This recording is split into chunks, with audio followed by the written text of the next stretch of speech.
दोस्तों, जब भी कभी किसी लड़के की या लड़के की सगाई हो जाती है या फिर रिश्ता हो जाता है तो ये आमतौर पर देखा गया है कि लड़की लड़का आपस में फ़ोन पर बात करना शुरू कर देते हैं।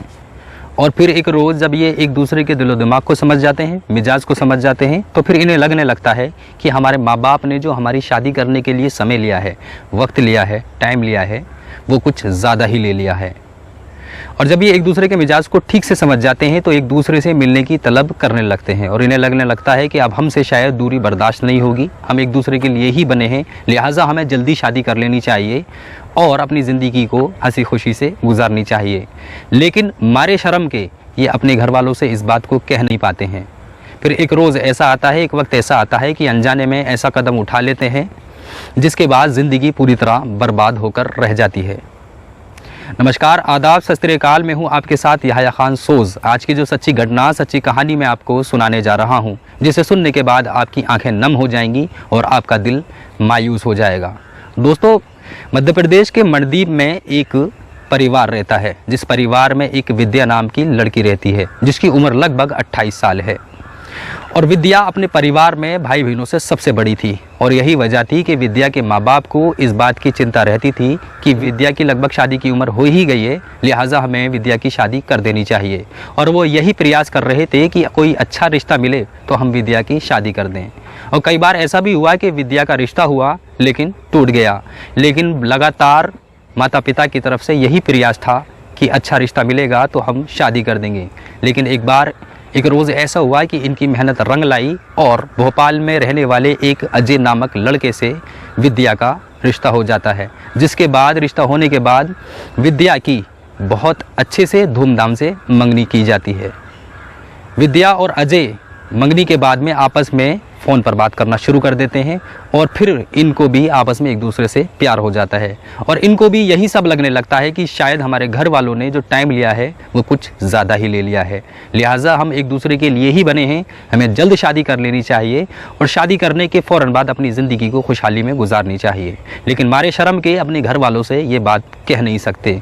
फिर एक रोज़ अनजाने में ऐसा कदम उठा देते हैं जिसके बाद दोनों की ज़िंदगी बर्बाद होकर रह जाती है। अब अजय और विद्या एक दूसरे से मिलने के लिए बेताब हो जाते हैं और फैसला कर लेते हैं कि हम मिलेंगे। जिसके बाद अजय विद्या से कहता है, विद्या मैं तुमसे मिलना चाहता हूँ। यही बात विद्या भी कहती है कि मैं भी आपसे मिलना चाहती हूँ। लेकिन एक रोज़ मौका पाकर विद्या भोपाल जा पहुँचती है और अजय से एक रेस्टोरेंट में जाकर मुलाकात करती है, जहाँ पर ये दोनों प्यार भरी बातें करते हैं।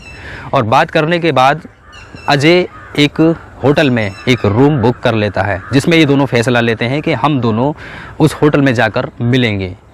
बहरहाल यही होता है, अजय विद्या को लेकर होटल में चला जाता है। जैसे ही रूम में पहुंचते हैं तो ये आपस में प्यार भरी बातें करना शुरू कर देते हैं और प्यार भरी बातें इस कदर बढ़ जाती हैं कि ये दोनों अपनी वर्जिनिटी खो बैठते हैं और एक दूसरे से शारीरिक संबंध बना लेते हैं।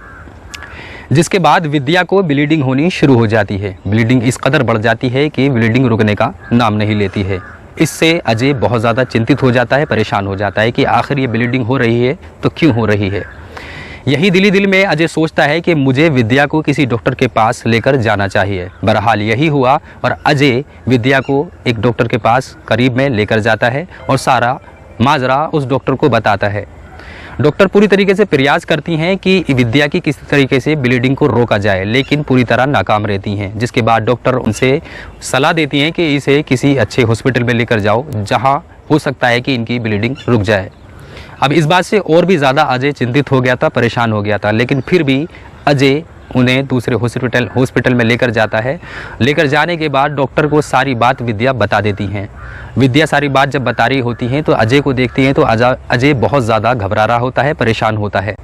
जिसके बाद विद्या अजय को समझाने लगती है और कहती है कि आपको घबराने की ज़रूरत नहीं है, ये ब्लीडिंग रुक जाएगी। फिर डॉक्टर पूरी तरह प्रयास करते हैं और पूरी तरीके से असफल रहते हैं ब्लीडिंग रोकने के लिए, उसकी ब्लीडिंग रुकती ही नहीं है। लेकिन अजय बहुत ज़्यादा इस बात से चिंतित हो जाता है, परेशान हो जाता है। फिर उसके बाद विद्या उसको समझाने लगती है कि आपको परेशान होने की ज़रूरत नहीं है, ये ब्लीडिंग ज़रूर रुक जाएगी। अभी विद्या अजय को ये बात बता ही रही थी कि विद्या अपना होश खोने लगती है और बेहोशी की तरफ जाने लगती है। ये देखकर डॉक्टर घबरा जाते हैं और पुलिस को सूचना दे देते हैं। मौके पर पुलिस आ पहुंचती है। पुलिस जैसे ही आ पहुंचती है तो पुलिस अजय को अपनी हिरासत में ले लेती है और उससे पूछताछ करना शुरू कर देती है। अभी पूछताछ पुलिस कर ही रही थी कि डॉक्टर आकर एक बुरी खबर सुनाते हैं और कहते हैं कि विद्या की मौत हो गई है। जिसके बाद विद्या के परिजनों को फ़ोन किया जाता है और उन्हें बताया जाता है कि इसी तरह विद्या की मौत हो गई है। मौके पर परिजन भी पहुंच जाते हैं। अभी भी अजय पुलिस की हिरासत में है और पोस्टमार्टम रिपोर्ट के इंतज़ार कर रहे हैं, जिसके बाद पोस्टमार्टम रिपोर्ट आने के बाद अजय को जो सज़ा हो सकेगी वो सज़ा दी जाएगी। लेकिन दोस्तों अब यहाँ पर एक बड़ा सवाल खड़ा हो जाता है, क्या अजय को सज़ा होनी चाहिए? क्योंकि ये दोनों ही बालिग हैं, दोनों ही एक दूसरे की मर्ज़ी से मिले हैं और दोनों ही एक दूसरे की मर्ज़ी से होटल में गए हैं। जो कुछ भी इनके बीच हुआ है वो एक दूसरे की सहमति से हुआ है। आप हमें कमेंट सेक्शन में कमेंट करके ज़रूर बताइएगा, क्या अजय को सज़ा होनी चाहिए या नहीं। लेकिन अनुमान ये भी लगाया जा रहा है कि अजय को शायद हो सकता है कोई सज़ा ना हो, क्योंकि अभी तक विद्या ने अजय के विरुद्ध, अजय के खिलाफ कोई भी ऐसा बयान नहीं दिया है जिससे अजय को सज़ा हो सके। आप इस बारे में क्या सोचते हैं? आपकी इस बारे में क्या राय है? हमें कमेंट सेक्शन में कमेंट कर ज़रूर बताएं। दोस्तों अब इसी के साथ मैं अपने दोस्तों को और अपने दर्शकों को एक मैसेज देना चाहूँगा। दोस्तों जब भी कभी हमारे माँ बाप हमारी सगाई कर देते हैं या रिश्ता कर देते हैं और उसके बाद जो हमारे माँ बाप टाइम लेते हैं शादी के लिए, उसके पीछे बहुत सारी वजह होती हैं। कई वजह ये भी होती है कि माँ बाप अपने एस्टिमेट बना रहे होते हैं और अपनी सहूलियत देख रहे होते हैं कब कौन से वक्त में हमें अपने बेटे की या बेटी की शादी करनी चाहिए और अपने पैसे वगैरह का इंतज़ाम कर रहे होते हैं। तभी जाकर वो अपना पूरा टाइम लेते हैं। इस पर हमें चाहिए कि हमें अपने माँ बाप की मर्ज़ी से ही शादी करनी चाहिए और जल्दबाजी में कोई ऐसा कदम नहीं उठाना चाहिए जिससे हमारी ज़िंदगी में कोई बड़ी आफत आकर खड़ी हो जाए।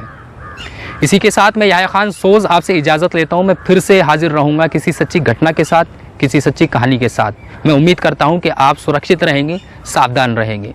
नमस्कार, आदाब, सत्य श्री अकाल, जय हिंद।